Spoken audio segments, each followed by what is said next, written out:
It's time for the news. Another UFO sighting has taken place. The leather's made out of cardboard. The number you have dialed is in an alternate dimension. Welcome back to Weird Week. My name's Jack DeMont. I'm your host. We got Daniel Kim back with us this week. He's still feeling a little under the weather, so we're just gonna have to try to bear with him on this weirdest of weeks and listen to him sniffle and cough a little bit. It's gonna be all good. We're gonna get through it. We're gonna try to still make it a nice, listenable, clean cast for you guys. How you feeling, Daniel? Still feeling, like you said, under the weather. I wish I could be over the weather, but I like that. I like that a lot. Well, let's jump right into things, Daniel. This week, it's going to be as normal. Got some fun ones for you. We're going to start with something light about a little more sporting news. Basically, the New Jersey ruling is trying to tell parents to put their money where their mouth is by saying, okay, so you think you can do the job better? You think you can be an umpire better than these guys? Then you do it. You know what I mean? Or get the hell out, because they're tired of it. They don't want to hear parents acting like these stuck up assholes that a lot of them are, you know? yeah. I mean, everybody has encountered something like that before, like parent kind of like going a little crazy during the games and stuff like that. Yeah, it's definitely been something. It's like very common, and I think that's why they got to start putting rulings in order to get it to get it to chill out a little bit. Have you heard of that one story about that that girl? She I forgot what happened, but like one of the daughters physically assaulted the other player, and all the time like the mother was kind of encouraging that type of behavior. I think I might have seen something like this. This was like quite a few years ago, right? Yeah. So it's like it gets a little out of hand. I mean, granted, like I'm pretty sure the kids are kind of embarrassed that their parents are kind of acting up during their like games and stuff. So, but then sometimes it just like feeds the kid, and maybe not in a positive way, and it definitely feeds fire in other people that is not positive. World's constantly changing. We're trying to get to a point right now where competition can be more friendly competition. People not so aggro on one another over things that are game and sport. There's other things to actually get really upset about in the world. This is not necessarily one of them. I think you had mentioned it earlier. What did you say? Your kid's not the next Babe Ruth? Yeah, like your kid's not. I mean, like I said, who knows what that kid's gonna be? But for right now, it's just a little league game, so you don't have to like when he gets to like college or pro level. Yeah, like inject competition and fierceness in him. But like at that age, he just needs to learn the fundamentals of the game, and that's it. Yeah, it's little league. It's not the minors. It's not college. It's little league. It's I not heard even high Marshawn school. Lynch kind of goes crazy on those kids too.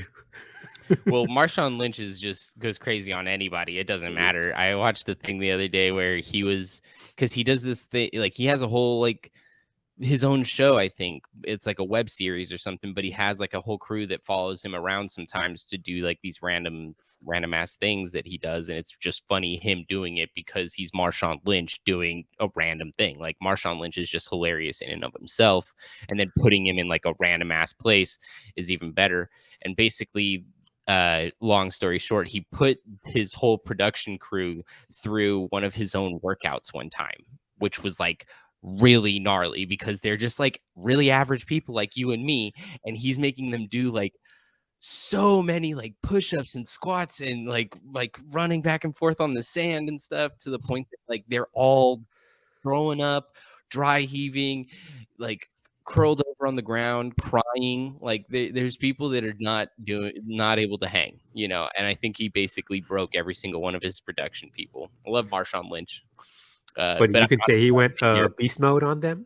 He went beast mode on him for sure, and I'm not surprised to hear he went beast mode on some kids either. Like that's just Marshawn Lynch. That he's not even their parent. Like he's not even their daddy. But did you hear about what the proposal is? It's either they're suspended for a year, or they have to volunteer for Empire 3 games.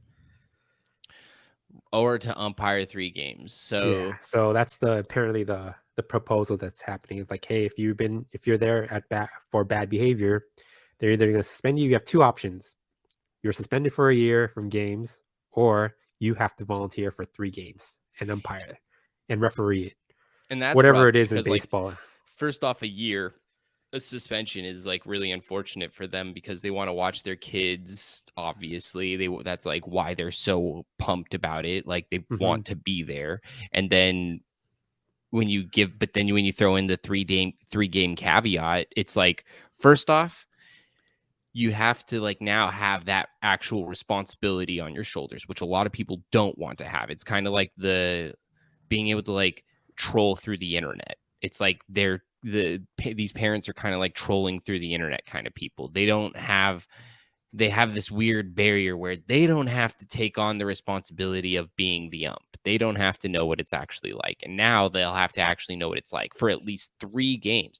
And like they'll get chewed out by other parents and other coaches and stuff for not doing the job right. And they're going to see firsthand exactly how hard getting it right is, Yeah, and yeah. it's Especially if those things if happen in real time. It's like we get yeah, like us as fans, we get the benefit of replay, but when you see it in real time, there's a lot of things people could miss.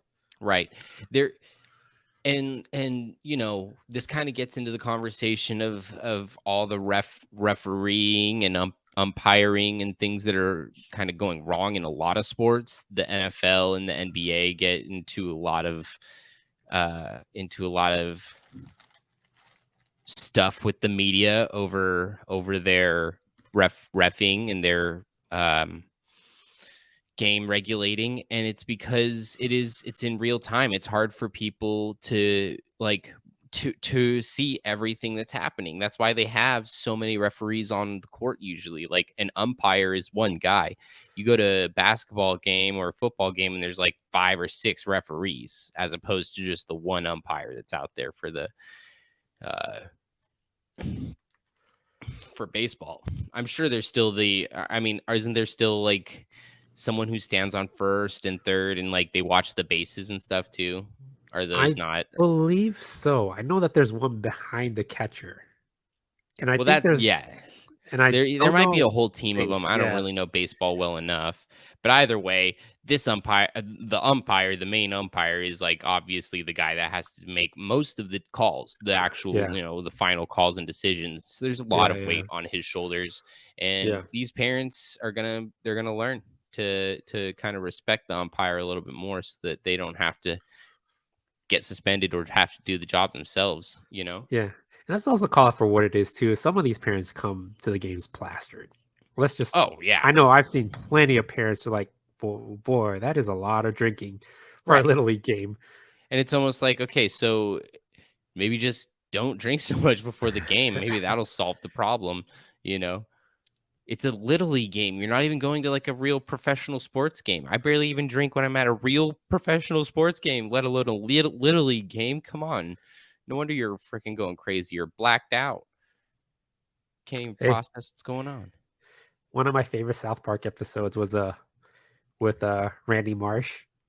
Oh, He was getting yeah. I mean, he was obviously, that's the first thing I thought of, which was just, oh, well, I'm sorry, officer. I didn't realize this was communist country. I thought this was America. I thought I could say whatever I want. I thought this was America. It's like, my kid made it to the big game. I'll be Yeah. fighting with another parent in the big game. He's getting dragged off every time. He's getting dragged off with his pants around his ankles and his underwear. Exactly. It's just ridiculous. He's got black eyes every single time. The just not even to get into the episode, but I really love the montage, the Rocky montage, where he's like training to fight other parents in the crowd. Like, oh my God, calm down, Randy, calm down. These parents need to chill out. Speaking of hilarious R-rated comedy, it looks like there's going to be a new hilarious R-rated comedy series similar to that of South Park, but it's Winnie the Pooh. So there was a movie that released earlier this year called Winnie the Pooh Blood and Honey. And and basically this is all happening because the Winnie the Pooh IP has been put into public domain. Anybody can use the name Winnie the Pooh and the characters and their likeness as freely as they want now, as of 2022 or 2023, I forget. And Blood and Honey was the first thing to use it and abuse it. They basically just tried to cash grab as fast as they could and come out with something that would have the name and the likeness, but you could tell just from the trailer they hadn't fully thought the concept out, and that it was going to be a bad movie, and it got awful reviews. Some people saying was the worst movie of all time. This and because they were still able to make a ton of money off of it, they're still planning to make a second one, and the sequel's in development right now.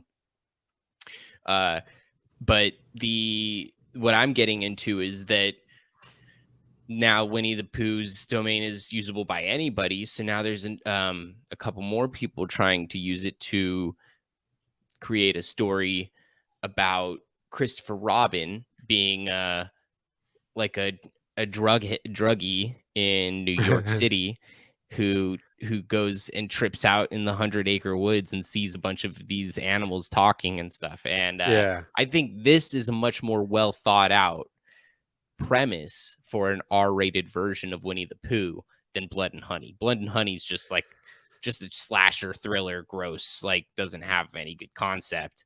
This is going to be funny.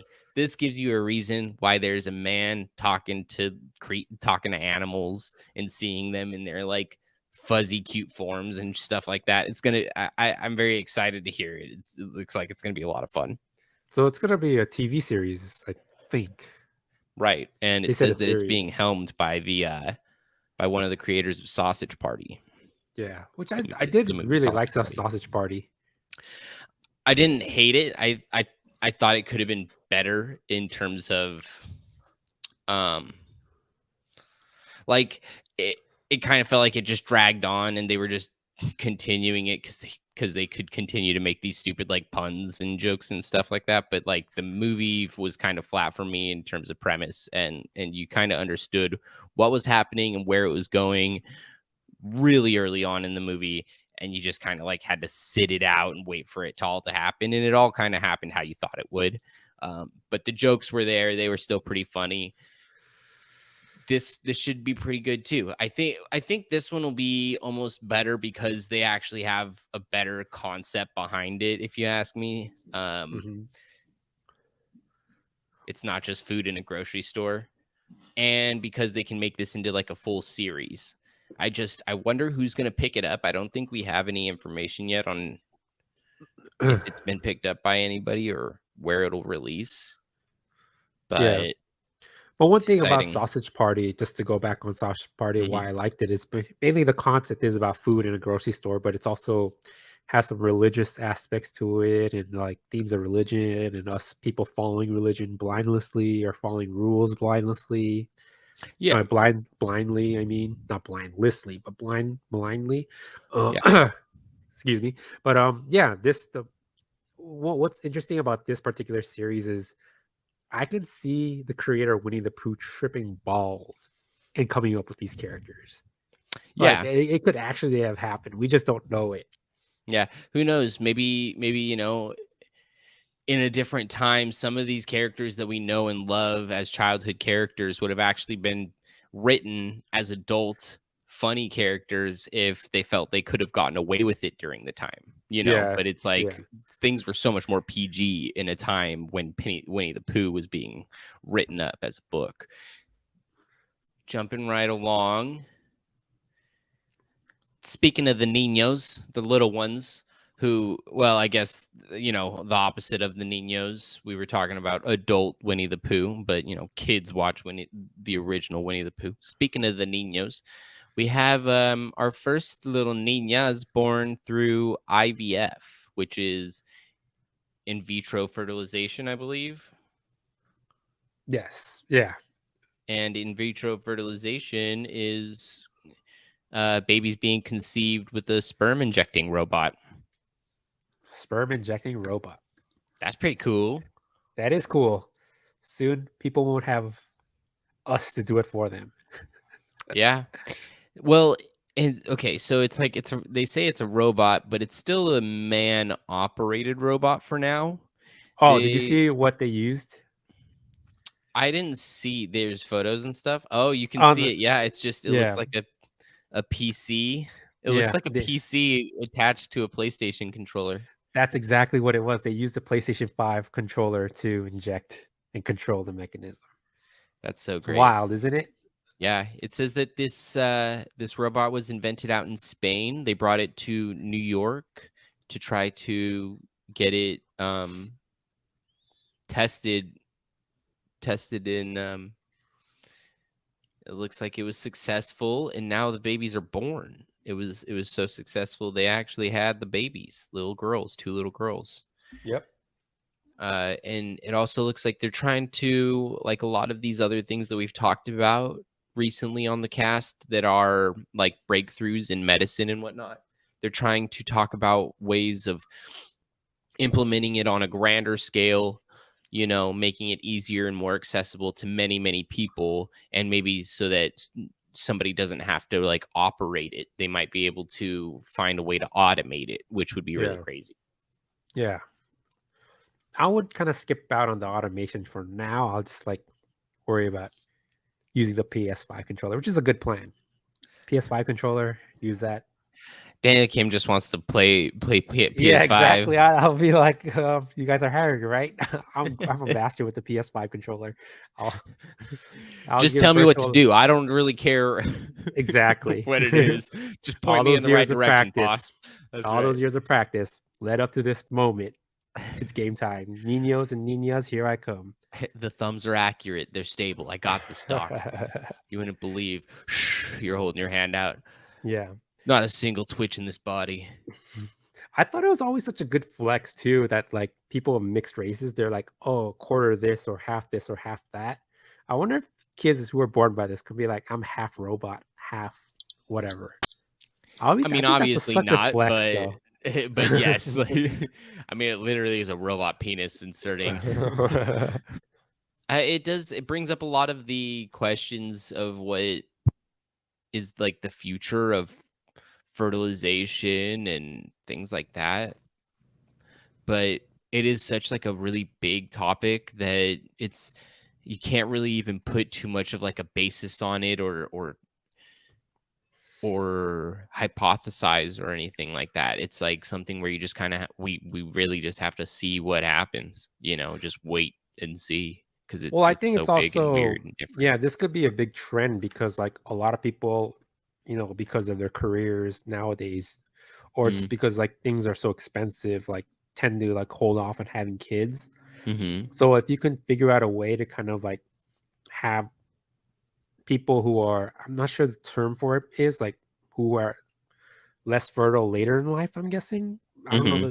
the term for it, but yeah, if you can figure that out, I think like a lot of times, I think a lot of countries are like they have a population crisis where like you have this big populations that hitting retirement and this smaller populations that's try to figure out a way to support that larger population. And so, even in France right now, they said, hey, you need to work 2 more years. And those guys went crazy. They started burning stuff in the streets. And, like, yeah, it's just, Not I a think, person wants to hear that at that age. yeah. And I think that's like a lot of times, like we have a big population crisis in our hands where people have to choose between their careers and having a child. And, a lot of times that's a really tough decisions because you work so hard to work on this career and get to where Right. you are. And the fact you have to sacrifice that to have a child, which is probably one of your goals later in life, but later your body won't let you do it.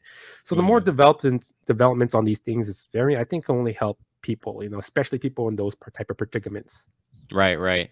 It's not an end all be all solution for that kind of a thing, but it's gonna help a lot. It's gonna help people figure it out. People get their babies, have their babies. Yeah. Have a robot dick save the day. That's right. Speaking of robot dicks, or I guess just dicks, oral sex is now a leading factor for a specific type of throat cancer. Isn't that crazy? That is insane. I did hear something like this, I think, but I think it was just amongst a bunch of dudes and we were just talking out of our asses. I think a lot of like, I don't know, it wasn't like I know this is somewhat has to do with like toxic masculinity, but like some guys were like kind of proud that they don't like, provide oral sex to their partner. Right. So it's just kind of like, oh, but yeah, like apparently, according to this article by the Business Insider, like people who have had 6 or more sexual partners that they performed oral sex on are much more likely to have throat cancer, apparently. That's a crazy statistic. I find it interesting all the different things that are supposedly leading causes of cancer, because oftentimes you find that it's still very like random in a sense that like who was I've heard of, some of these older people like in their 80s and whatnot that are literally like chain smokers, and they don't have lung cancer. Maybe their lungs aren't holding up as well as they should be, but they don't have lung cancer. And it's supposedly, the leading cause of lung cancer. But you'll have some people well into their old age just puffing away, just like, I don't know what anyone's talking about, this cancer. And it's like, so leading causes, are they leading causes, or are they just like, are they still just random? Like it's so random. Well, I think the randomness does help, but like I think some people are just more prone to it if they have a certain lifestyle. I think that's what they're getting at. Well, yeah, they're probably Because definitely more like with prone to like it than a regular person yeah, that's as not me doing it. as a smoker, I definitely feel it when I don't smoke. You Mhm. do feel a difference as far as breathing is concerned, but it's just so addictive that yeah, it's just you can't like when you sometimes I've definitely cut down a lot, but like even with by it's like breeze by like let's say I'm out and I breeze by a group of people that are smoking, like even the smell, like it just starts you start craving it and just I don't know. It's and even like when you don't smoke, you do feel a difference, like as far as breathing and when you're running and like you're Mhm. not as out of breath as Yeah. so I think there is something to it, but you are right in saying that sometimes it is so random because even one of my friend's grandmothers, the doctor, she's one of those people that smoke a pack a day practically, and the doctor said you probably have like a few months to live because she did have stage 4 lung cancer, and she ended up living like 3 more years after Yeah. the doctor said she were going to plop dead, but she was just like, I'm not going to stop. I haven't stopped for 80 some years. I'm not going to stop for you. She kept smoking and she survived. She Yeah. exceeded expectations.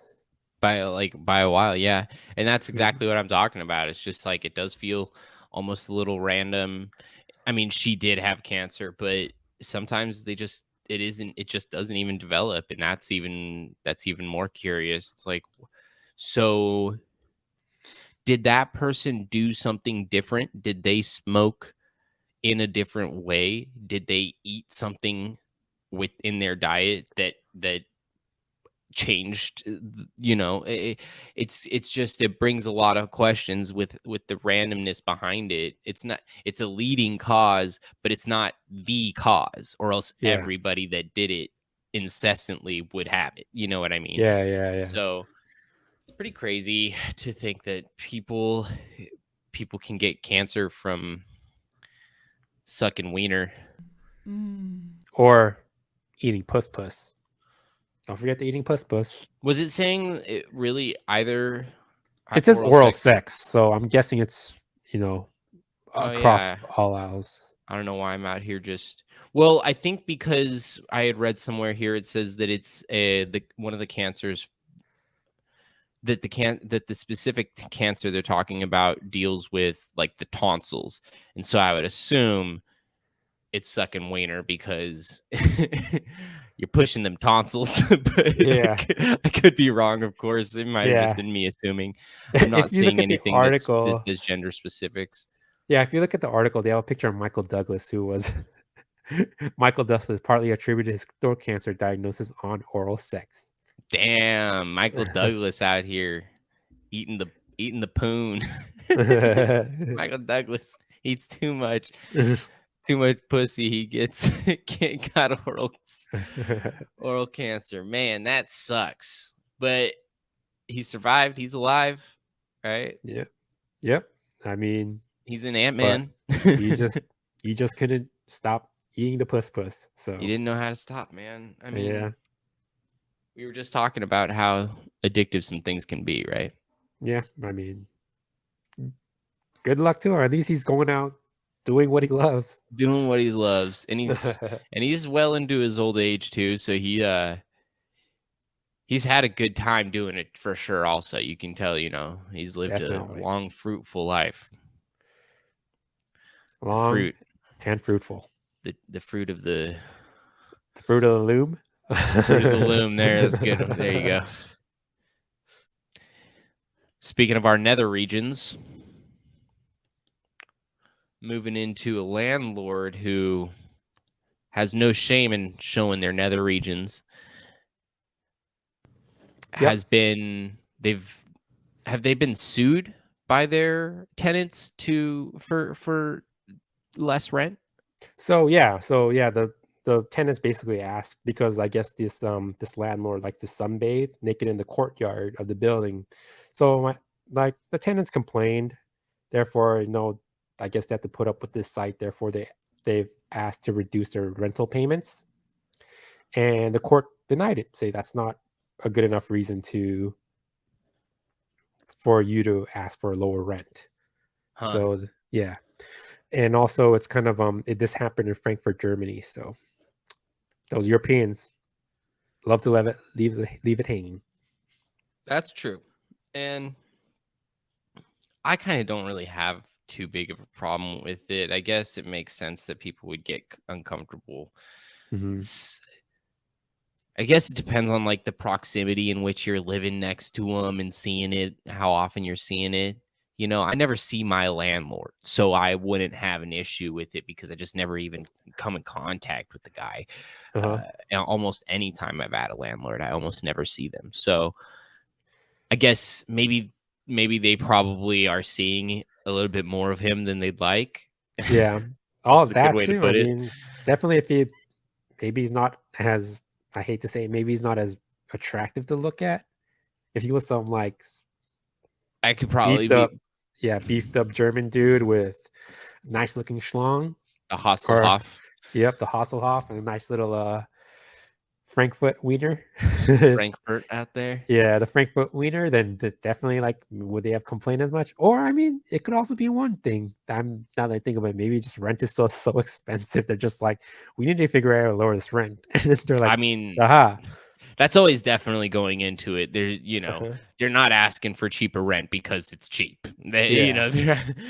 That's they're just also trying to find a way. They're trying to find a way to get that rent cheaper for sure. And I'm sure him doing what he's doing isn't helping his cause. But what it looks like is the German court ruled against him, or Yeah. I mean for him. For him, yeah. They said it's not enough. It's not like The guy's you a can't. nudist. Oh well, Yeah.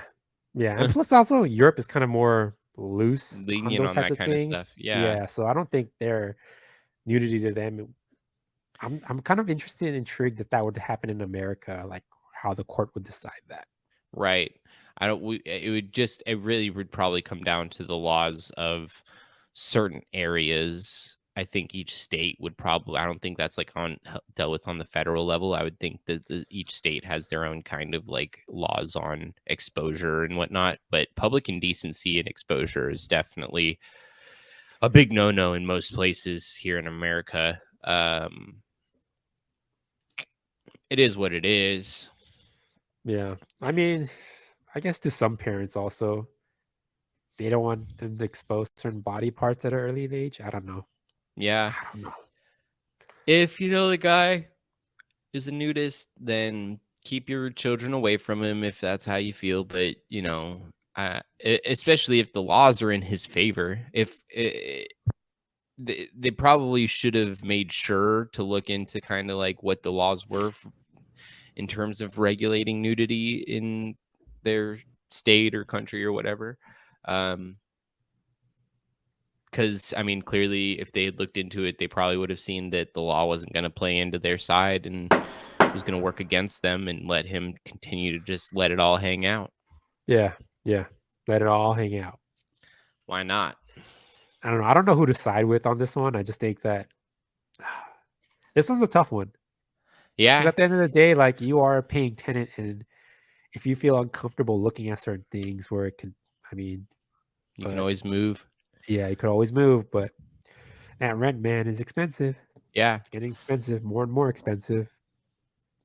It just again comes down to he already knew his rights and whatnot, and there was nothing that the courts were going to do to rule against him when he was not doing anything wrong according to their laws.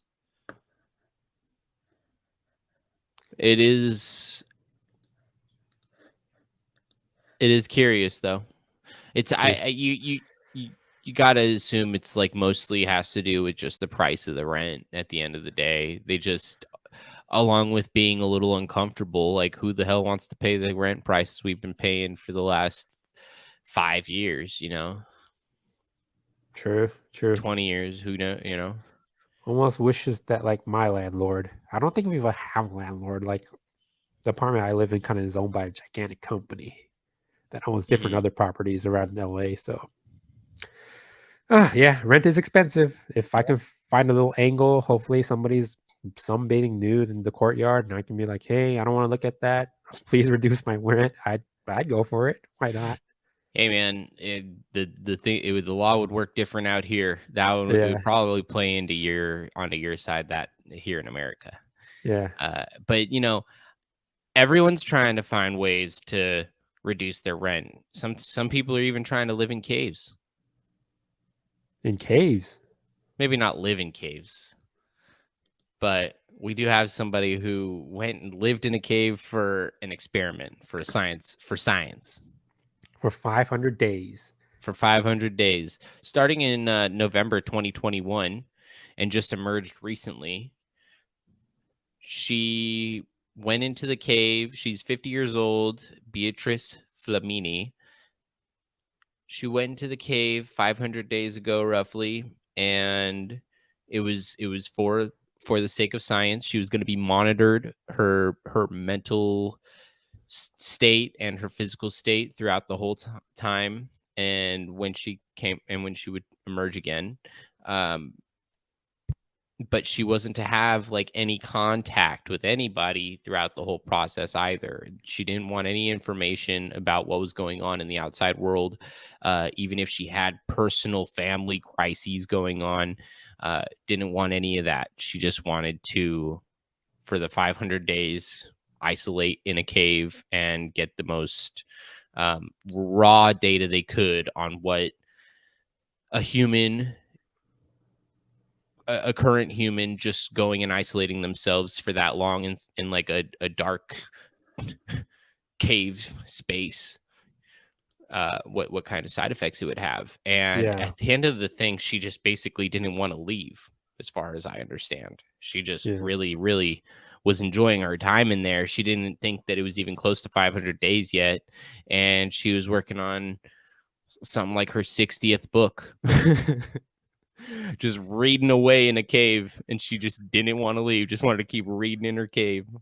yeah. I mean, the 500 days wasn't without some like technical difficulty. So she did end up having, because the router had some technical difficulties for recording her experience, and she had to step out of the cave for about 8 days for, I believe, in a tent for just to create some makeshift isolation. They created a tent where she could isolate in temporarily while they get that fixed. But it's interesting to note, like, they're trying to figure out like if there's anything like psychologically or physically changed about her when you're like away from human interaction like that. I mean, I know, like, I guess the closest thing I can think of at the moment is just relationships. I mean, I know it's a lot different, like long distance relationships, as opposed to being able to see them on a day to day or every other day basis. It's like that physical touch is important. So it's interesting to think like she went. I think she also had some hallucinations, and Hallucinations. yeah, and so it's amazing. Like even in jail, I think some people are put into isolations when they can't deal with public, and I don't know what that does to the isolate. So it's just funny, like what isolation does to people. Like, Hmm. is it better or is it not? I know certain times, like me as a person that's living like with their phone constantly ringing, or like with like distractions of ads and like the internet and TV, and just it's like sensory overload. So like if I were to like just take those elements out, would I be as stressed? Or it's interesting what I would go through if I just like cut that out of my daily ritual for like a week or so, you know? Yeah. Yeah. I think I basically would just assume the same from what I can see. Yeah, like her health isn't as good as when she had went in because of like the just her inability to like shower easily or get whatever nutrients she needed. But it didn't seem to affect her mental or physical state too much. And I think it's like you said, the worst thing would probably be your social behaviors and how you'd interact with people. Uh, if you could, I'm sure in isolation that you could power through it and still be sane as long as you didn't let your sanity slip. I think there's a level of like trying to manage and control your sanity and understand your brain and whatnot. Yeah.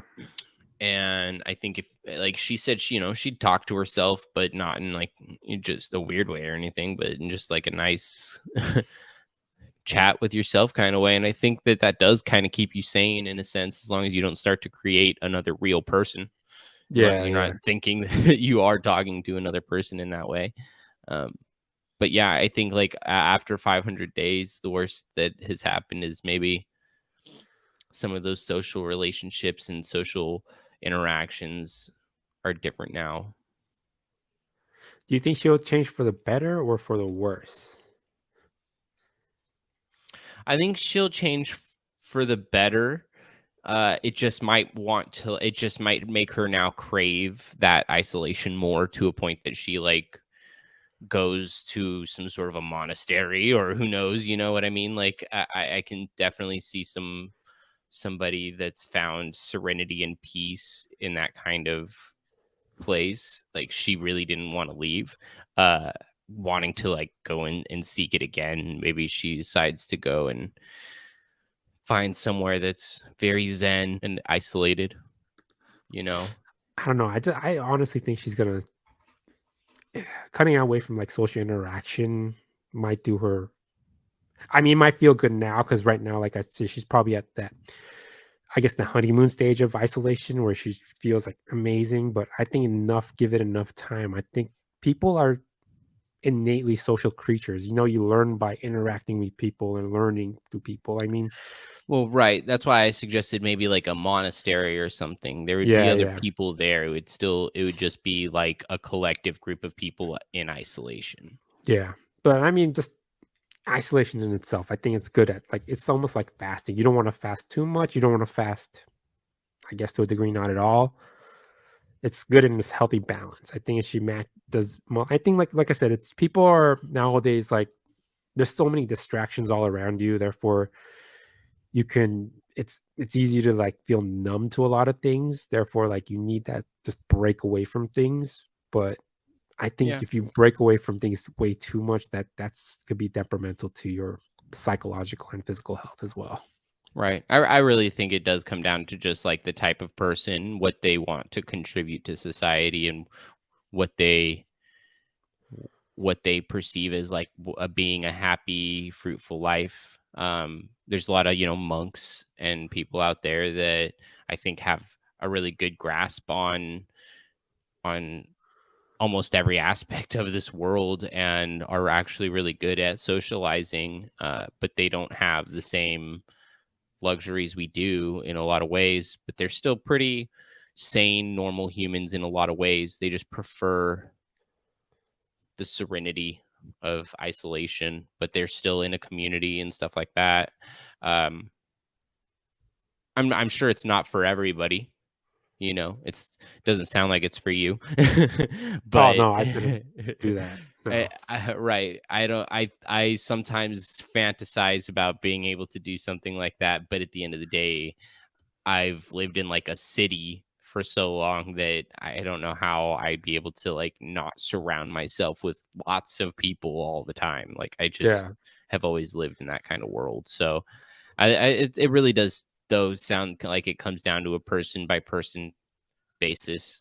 Yeah. I mean, speaking as an only child, like I do value my personal space a lot, where I like time where I'm just doing stuff by myself, but just doing it for like a long period of time doesn't seem appealing to me, especially knowing like I don't Yeah. know if I would take that example when I see like people interacting with their siblings or brothers or sisters, and it's just like I kind of envy that because it's just like when you're an only child, you don't get to see, yeah, your parents. Like a lot of people say that parents are their best friends, but your parents are from a different generation. They do have a different mindset, but like your siblings are generally your same age, so a lot of they'll probably understand you a lot better than your parents would. Not to knock parents' love, but I'm just saying it's just something that I did when I used to look at like my friends who had brothers and sisters and that like Hmm. relationship between the two. I Yeah. used to that dynamic I used to always be envious of. And Yeah. this is kind of I a point to that. Like sometimes like isolation, it can be good, but it also there's a dark side to it too. Yeah, yeah. Hmm. It just I think comes down to person basis again. It's I think you prefer being around people, and Hmm. I think some people they don't feed off of socialization in the same way as a lot of others, where they don't see the positives near as much in socializing with others as they do in just hanging out by themselves, you know. And I think that's what it would come down to is, do they find living in the social world too toxic and hard on their psychological, like it is the social world, and navigating the social world is very psychological, and some people I think don't want to go through the hoops and hurdles and the mind games, and would rather try to find some sort of sanity in isolation than do that. But it's a person to person basis, I think, Yeah. Yeah. Whatever at the end of the day floats your boat. right.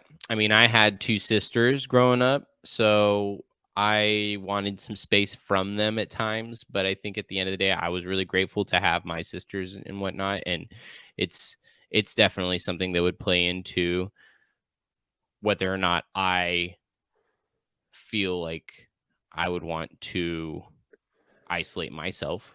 Like I wouldn't want to. Yeah. But maybe some people don't have family members. They don't have much relatives whatsoever. It's not just like they don't have siblings. They don't have any of their parents. They don't have siblings. They're not in contact with any of their cousins or uncles or anything like that. So it's strictly like trying to make friends. And maybe they weren't great at making friends because of who knows what, this, that, and the other. And at the end of the day, instead of turning into like sociopathic psychos that can't handle the social structures that we've implemented because they're so crazy sometimes, they'd rather just isolate themselves. Yeah. Yeah. I mean, true. I mean, it's nice to take a break from like the craziness once in a while. Yeah. But I think, that kind of goes into somebody like we can get into just a little bit the Unabomber.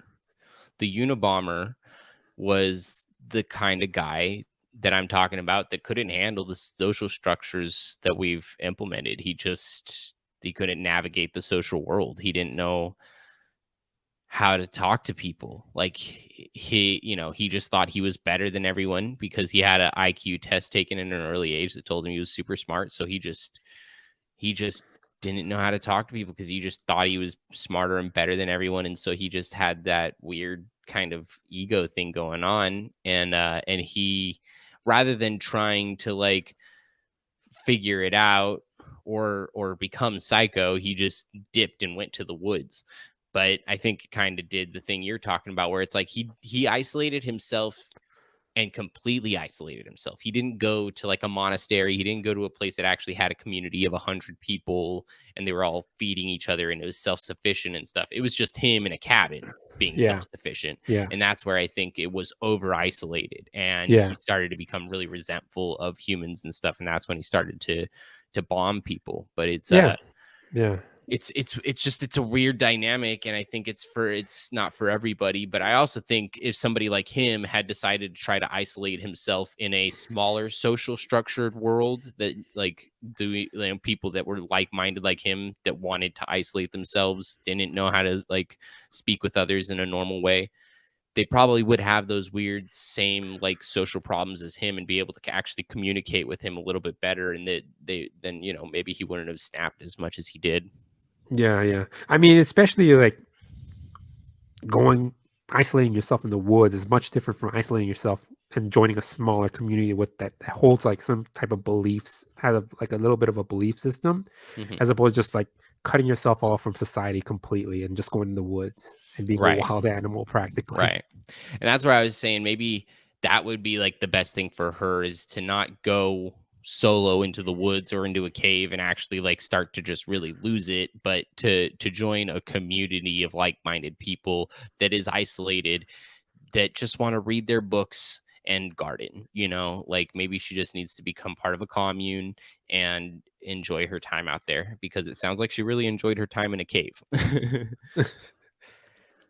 Not for me.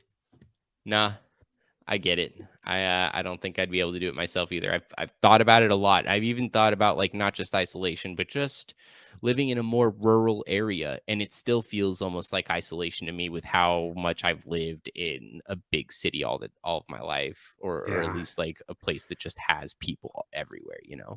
Well, I mean, it's also like you said, it's also where you grew up too. I grew up in the city as well, so like as I get like my parents tend to like they move from like the countryside to a bigger city to another country, so like people do as they get older. I think they want to just be where they came from. Like they just want to like I guess it kind of has like a nostalgic feel to them when they were kind of like the happiest, which was their childhood, and they were in a more country or rural side of things. And like I think for us it's different because like we've been stuck in a city atmosphere for such a long time that we're gonna crave city life. We're just like being having able to, I don't know, like go down the corner and grab a coffee, or like go down to another corner and eat like a bakery. And then you don't have that in the rural I mean, they do have coffee shops in the rural area, but I'm just saying there's like the distance between your home and a much more metropolitan, or like a place that's a center where like you can do shopping and dining. It's much different from LA, where it's like you just walk down the street and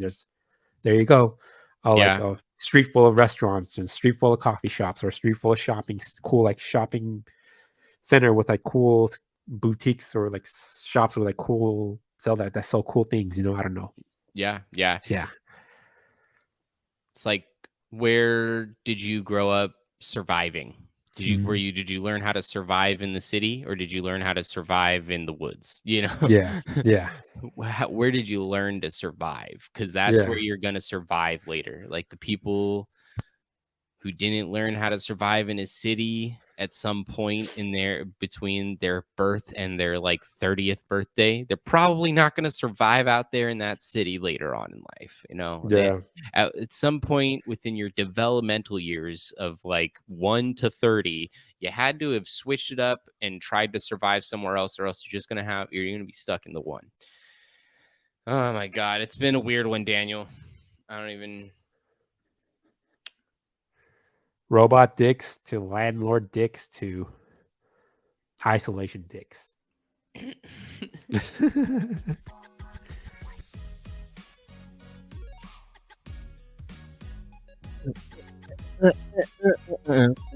Hey.